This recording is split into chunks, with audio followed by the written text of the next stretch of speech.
Alright, Lab 9, the owl pellet dissection. This is a resource manual that came with your book bundle. If you bought the book bundle at the MSJC bookstore on Menifee Valley campus, then you would have gotten this in your bundle with your Scientific American Journal and your other supplements. So you don't need to download it, but it is available online in a PDF file that I've scanned in for you. Also, if you bought your book used or something and you don't have this, then you can purchase this separately at the bookstore for a couple bucks. And this is really a necessity in order to do the actual owl pellet dissection. So you will need the resource manual. And then you want to print off your answer sheet. And there are a couple things in the answer sheet that specifically have you go into this resource manual and answer questions in the resource manual. So that's why you need this. So starting with this, I'll show you the actual tools that you will need.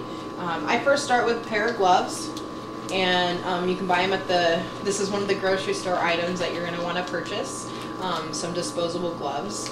And you're going to need your dissection pad and your dissection tray, and then the foil ball, that is the owl pellet. And out of your dissection kit of tools, you're going to pick out your tweezers and your needle tool. Okay?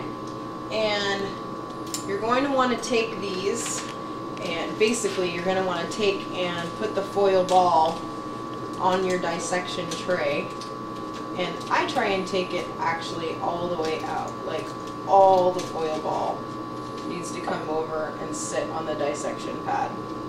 Okay, and there are a couple pieces here still. We'll pour that in there. Okay, so from this start you want to pick and poke, kind of pull out the bones, making sure that you see actual bones are going to be in there, and things like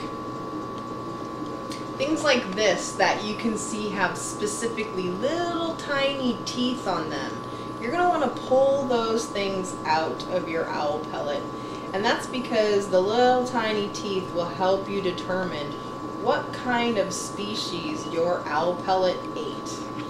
And it looks like I'm pretty lucky in my owl pellet. I have quite a few teeth in here. So you might not have as many, but you will have little skulls that look like this in your owl pellet. Okay? And what you will need to do is go through, pull all the hair in the bones, and separate all the bones from the hair pieces. And this has been autoclaved, so there's no pests or bacteria or pathogens or anything like that inside your owl pellet. So it is safe for you. But I use gloves anyways, just because it's kind of gross. But what you're going to do is you're going to take your owl pellet manual, and you're going to look through here, and you'll see specifically on this one page that there are common barn owl prey, and we want you to look at the teeth. What kind of teeth do they like? So what kind of teeth do your organism have? So it could have bottom angled teeth. It could, and they look like side. Let's see. They look kind of like, I don't know if you can get a close up of that, like the little tiny teeth on the side. And then I'm holding the actual big part of the front. Now that's the front tooth on what I suspect would be a mouse or a vole. And in order for me to determine that, I'm going to have to look in this chart. Okay? So we want to pull out our answer sheet after we've gotten everything dissected and all the bones are separate, so everything's kind of clean so we can look at it. You're going to want to take your answer sheet and go through and find out how many jaw bones did you have, how many leg bones did you have, or little tiny back bones and vertebrae. Count how many you had. Put them down in your chart. That's going to be your answer for question 1 here. And then we want to know, basically from the dissection, what kind of predator is your owl? Very specific? Does he feed on everything? Did you only find one specific kind of organism in the owl pellet? You most likely will find 2 to 3 different skulls in there. So you get a good variation of whether they're feeding on the same thing or many different things. Okay, so that'll be your answer for number 2. Number 3, you're going to basically discuss how might your owl affect or diminish the rodent population in a certain specific area. So if you had, say, 3 bull skulls in your owl pellet, you can determine based on the resource manual that owls feed basically a couple times a day, and they regurgitate 1 owl pellet a day, sometimes 2, and you can do a pretty good food web on how many species they're taking out of the environment every single day. And you can multiply that by each week and then do an entire year, so you can see what that food, what that predator is doing to the ecosystem and how much of a necessity they are or detrimental to the ecosystem. So we want you to write down the effects of the diminished owl population. Okay, and then we want you to use the owl pellet to study the ecosystems and how they function. So basically what I was telling you before is how many are they taking out of the environment?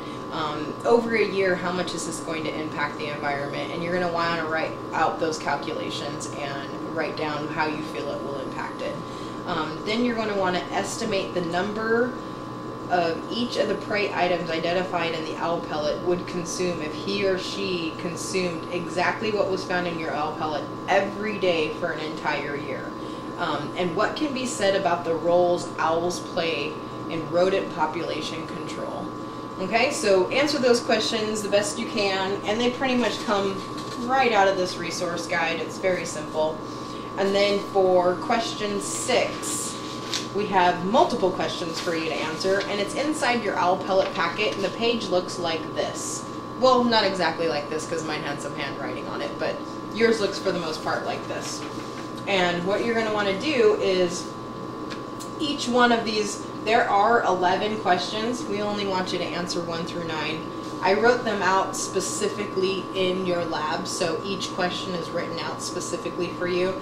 And these are determined by this chart.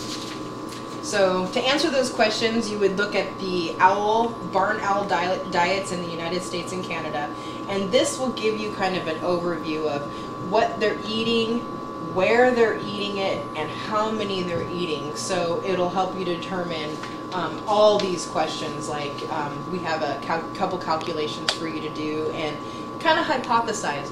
Why do you think more of certain species are in one area, say northern North America, rather than South North America? So you want to see and speculate what has to do with like the climate, the temperature, the weather, things like that, and determine where species are based on weather and temperature. Okay? And when you get done with those, you're for the most part done with your owl pellet. And what you can do is you can throw your owl pellet away, you can save it and put it in a jar. I mean, these have been autoclaved, so it's not going to cause any bacteria or pathogens in your house or anything like that. But some people think it's kind of cool, so they dissect them with their kids. But after you're done with that last question, you're done with Lab 9.